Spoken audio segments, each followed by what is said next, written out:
بہت برا پڑے گا اور course. خدا نہ خواستہ پوتری کی طرف یہ جا سکتا آف کورس جا سکتا ہے، اور آئی ہوپ کہ کسی کی بھی ایفرٹ، لیکن ایفرٹ کامیاب ہو جائے اور پیس کی طرف معاملات جو ہیں وہ جائیں. اب شفیع جان صاحب، امریکی صدر کی جانب سے جو کچھ کہا گیا ایرانی حکام کو ٹروتھ سوشل کے اوپر، جو زبان استعمال کی گئی ہے، کوئی ڈپلومیٹک نارمز، جنگ کے اندر بھی کچھ اصول ہوتے ہیں، ان سب کو ہم نے دیکھا کہ انہوں نے وائلیٹ کر دیا. پھر کھلم کھلا وہ جنگی جرائم جو ہے ان کی دھمکیاں بھی دے رہے ہیں. کیوں حواس باختہ آپ کو دکھائی دیتے ہیں اس وقت؟ آپ کے خیال میں یہ کوئی کانفلکٹ ریزولوشن کی طرف جا سکتا ہے اس سیناریو کے اندر؟ سب سے پہلے آپ کا شکریہ. جہاں تک ایران اور امریکہ کی جنگ کی جو بات ہے، اس میں تو یہ چیز بڑی واضح ہے کہ ہر پاکستانی وہ ایران کے ساتھ، اپنے مسلم ملک کے ساتھ کھڑا ہے. اور جو جس چیز کا آپ نے ذکر کیا ٹرمپ کا، تو آپ کو مجھے یہ لگ رہا ہے کہ اب جو امریکہ ہے وہ تو خود ہیں وہ، لیکن ان کی واپسی اب ممکن نہیں ہے. وہ بری طرح وہاں پہ پھنس چکے، اور یہی وہ فرسٹریشن ہے جو ان کی ٹویٹ میں نظر آ رہی ہے. اب ہمیں پاکستان کی بات کرنی پڑے گی. پاکستان کا جو رول ہے، تو مجھے نہیں لگتا کہ ہم کسی بھی کامیاب سفارتکار جو ہماری کوشش ہے وہ کامیاب ہو چکی ہے. آپ نے دیکھا ہوگا کہ اسی ٹرمپ کو اسی حکومت نے نوبیل پیس ایوارڈ کے لیے نامینیٹ کیا تھا، اور اتنی غلامی ہے، یہ اتنی غلامی میں جکڑے ہوئے ہیں کہ وہ اس کو وڈرا نہیں کر سکتے. کئی دنوں سے آپ کے شو کے علاوہ باقی بھی ان کی جتنی ریپرزنٹیٹیوز میرے ساتھ کسی بھی شو میں بیٹھتے ہیں، کسی بھی میڈیا ٹاک پہ ان کا پی ایم ہو یا پہ ان کی نام نہاد سی ایم ہو، ان سے جب سوال کیا جاتا ہے تو یہاں سے خاموشی آ جاتی ہے. ابھی بھی یہاں پہ ان کی ریپرزنٹیٹیو بیٹھی ہوئی ہیں. سخت زبان استعمال تو کی ہے، امریکہ کے لیے کہا ہے جنگی جرائم کے مرتکب ہونے ہیں، یہ وڈرا کریں گے نوبیل پیس ایوارڈ. یہ اب یہاں پہ ان کی ریپرزنٹیٹیو بیٹھی ہوئی ہے نا. اب وہ یہ 26 نومبر 9 مئی عمران خان، سہیل افریدی، ان کو بھی یاد آ جائے گا، لیکن اس پہ یہ بات نہیں کریں گے کہ جو ٹرمپ کو انہوں نے نومینیٹ کیا تھا اس چلا گیا. ویسے وہ مسئلہ آپ جانے دیں، بھول جائیں. ان کے منہ سے ایک جملہ سن کے آپ کو کیا نہیں جو ایکشن ہوتا ہے نا، وہ اس وقت کس سیناریو میں تھا انڈیا پاکستان کانفلکٹ، اس میں صدر ٹرمپ کا رول؟ یہ کہہ دیں کہ اس سیناریو میں ہم نے نومینیٹ کیا تھا، صدر ٹرمپ نے ایران پہ حملہ کر دیا، وہاں پہ ہمارے مسلم ملک ہے، وہاں پہ انہوں نے بچوں کو شہید کیا، ان کی سپریم لیڈر کو شہید کیا، اس لیے ہم یہ وڈرا کر رہے ہیں. یہ کہہ دیں دہشت گردانہ کارروائیاں کر رہا ہے امریکہ، یہاں تک تو کہہ رہے ہیں حکومت کے لوگ. اب اس سے بھی تشفی نہیں ہو رہی ہے. وڈرا کر لینا، اس میں کیا اتنی بڑی بات. چلیے یہاں پہ ڈاکٹر صاحبہ موجود ہے نا، وہ یہ کہہ دے کہ ہماری گورنمنٹ اس کو وڈرا کرے گی. سینیٹر صاحب کو بھی گفتگو میں شامل کریں. ڈاکٹر صاحبہ اس پہ ون لائنر کامنٹ کر سکتی ہیں. وہ کہہ رہے ہیں کہ جملہ کہہ دیں کہ ہم نہیں وہ اس چیز کے اوپر اب سٹینڈ کرتے مزید. دیکھیں اس وقت اپنی پرائیورٹی دیکھیں. ہماری پرائیورٹی اس وقت پیس لانا ہے، نہ کہ ایک ان نیسیسری چیز کے اندر پڑنا نا. ہم اس وقت پیس کی نیگوسیشن ایک پوری ورلڈ وار کو روکنے کے لیے کر رہے ہیں، اور ہم میڈیشن کی کوشش کر رہے ہیں. تو شاید اس صورتحال میں ہم انٹیگنائز کر بھی نہیں سکتے ان کو، کیونکہ ظاہر ہم ایک ایفرٹ کر رہے ہیں. چلے ان کے حال یہ ہے، نہیں میں آپ کی جانے بات اب یہ سالسی کا رول پلے کریں گے. میں سالسی کے رول کے لیے ہی شاید کچھ چیزوں کو سنبھال کے رکھنا پڑتا ہے. جو سالسی کا رول پلے کرتا ہے نا، وہ آئی ایم ایف کے ڈیسیجن سے بھی آزاد ہوتا ہے، وہ امریکہ کے ڈیسیجن سے بھی آزاد ہوتا ہے. یہاں کی جو حکومت ہے وہ آئی ایم ایف کے اور امریکہ کے اشارے کے بغیر کوئی فیصلہ نہیں کر سکتے. جب آپ کی حالت یہ ہوتی ہے اور پھر آپ یہ امید کرتے ہیں کہ ہماری سالسی کے رول سے یہ دونوں ممالک اپنے فیصلے چینج کر لیں گے، یہ خوش فہمی میں رہ رہے ہیں. سینیٹر صاحب کو ذرا گفتگو میں شامل کروں. ڈاکٹر صاحب آتی ہوں آپ کی جانب. آئی ایم ایف کے والے معاملے کے اوپر بھی آتے ہیں. سینیٹر صاحب کیسے دیکھ رہے ہیں ساری صورتحال کو؟ ایران کہتا ہے کہ کوئی بھی امیڈیٹ جو اسٹریٹ آف ہرمز کی بندش ہے وہ نہیں کھلے گی. امریکہ بضد ہے کہ یہ فوری کھلے گی تبھی کوئی معاملات جو ہے وہ آگے بڑھیں گے. نہیں کھلے گی اس صورت میں کس طرح کی زبان استعمال کی ہے صدر ٹرمپ نے، آپ نے یقیناً دیکھی ہوگی. آپ کو اس کانفلکٹ کو آپ کیسے دیکھ رہے ہیں؟ کہاں جا رہی ہے صورتحال؟ دیکھیے ایران کو کئی کریڈٹ اس میں چاہتے ہیں. اس میں ایک کریڈٹ تو ان کا یہ ہے کہ وہ امریکہ کا خوف ختم کر دیا. دوسرا کریڈٹ یہ جاتا ہے کہ 5-6 ہفتے ہو رہے ہیں اور وہ باقاعدہ لڑ رہا ہے. کوئی شاید ملک یہ سوچ بھی نہیں سکتا تھا کہ امریکہ کا 5-6 ہفتے تک مقابلہ اس طرح سے کر سکے گا، اور وہ مردانہ وار لڑ رہا ہے. مگر اس کے ساتھ جو ہے نا وہ یہ صرف یہی نہیں کہا جا سکتا کہ بچہ چڑھ جا سولی پہ. ایران نے گو کے مقابلہ کیا، بہادری سے مقابلہ کیا، مگر ایرانی طاقت کو بچانا بھی ہم سب مسلمانوں کا فرض ہے. اور اس میں اگر کوئی راستہ نکالا جا سکتا ہے تو یقیناً نکالا جانا چاہیے. دو حوالے ہیں اس میں. ایک تو اس کو ایرانی طاقت کو، باقی ماندہ طاقت کو بچانا جو ہے نا ہمارے اوپر جو ہے نا فرائض میں یا وجوب میں آ جائے گا.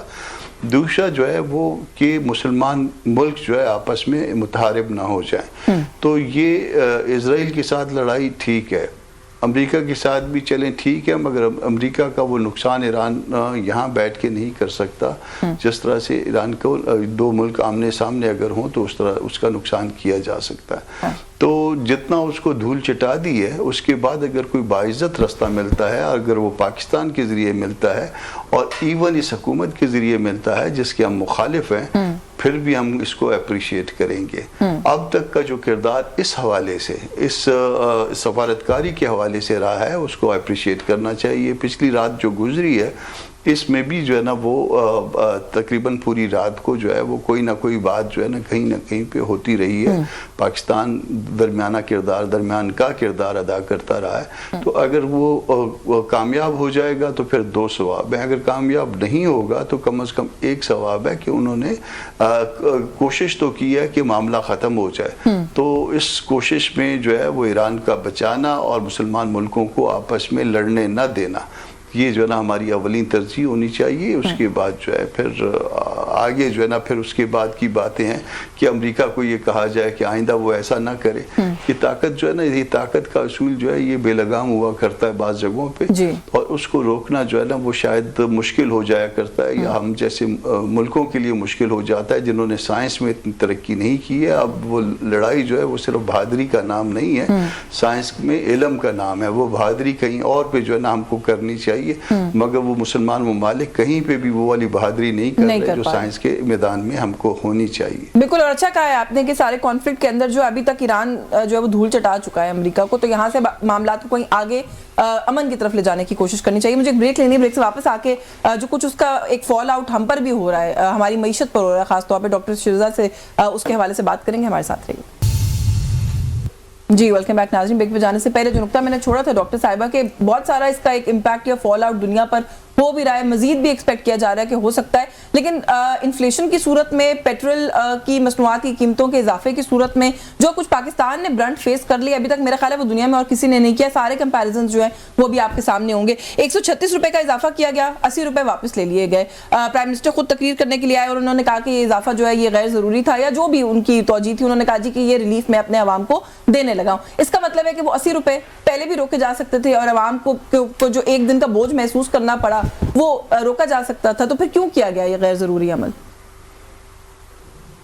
دیکھیے، سب سے پہلے تو ہمیں یہ انڈرسٹینڈ کرنا پڑے گا کہ یہ ایک فیکٹر جو وار کا آیا ہے وہ پاکستان کا اس میں کوئی تعلق نہیں تھا. جس طرح باقی خطے کے ممالک اور دنیا کے ممالک ایک ایگزوجنس فیکٹر ہے، ایک وار مسلط کی گئی، انپرووکڈ مسلط کی گئی ہمارے ہمسایہ ملک کے اوپر. اور بائی دا وے انہوں نے بارہا اظہار تشکر کیا، ایران کے لوگوں نے، ایران کی پارلیمنٹ نے اور ان کے پریزیڈنٹ نے، کہ ہمارے ساتھ پاکستان کھڑا.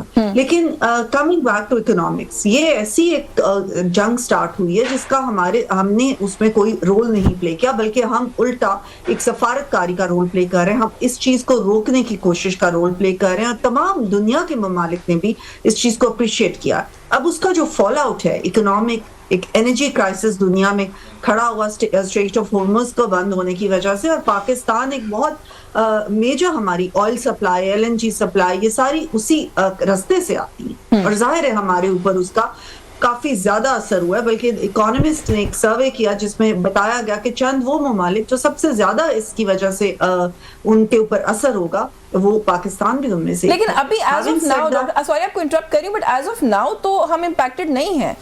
20 جہاز ہمارے جھنڈا فلیگ بیئرنگ جو وہ تھے وہیکلز تھے وہ گزرے ہیں، 2 اس میں سے پاکستان آئے اور پرانی قیمت پر آئے ہیں. یہ آپ ہی کے اپنے ایک وزیر عقیل ملک صاحب نے کنفرم بھی کیا ہے. تو پھر کیوں پاکستانی عوام کو یہ بوجھ اٹھانا پڑا؟ دیکھیے، ہم نے اس چیز کو، پرائم منسٹر نے being a man of action, انہوں نے فوری طور پہ جیسے ہی اس چیز کا شروع ہوا تھا تو انہوں نے ایک ٹیم بنا دی تھی، ایک کمیٹی بنا دی تھی جس نے یہ ساری پلاننگ شروع کر دی تھی. یہی وجہ ہے کہ شروع میں ہم نے اس چیز کو ریزسٹ کیا کہ ہم تیل کی قیمت کو بڑھائیں. کافی دیر پرائم منسٹر نے اس چیز کو ریزسٹ کیا ہے، کم بڑھانے کی کوشش کی. لیکن اگر آپ یہ کہیں کہ خطے کے باقی ممالک قیمتیں نہیں بڑھا رہے ہیں، وہاں پہ آپ یہ بھی دیکھیں کہ بہت سارے ممالک میں، ہمارے ہمسایہ ممالک میں دیکھیں کہ پیٹرول پمپس پہ یا گیس پمپس پہ حالات کیا ہوئے ہیں، کس طرح سے لوگ لڑ رہے ہیں، انتظار کر رہے ہیں.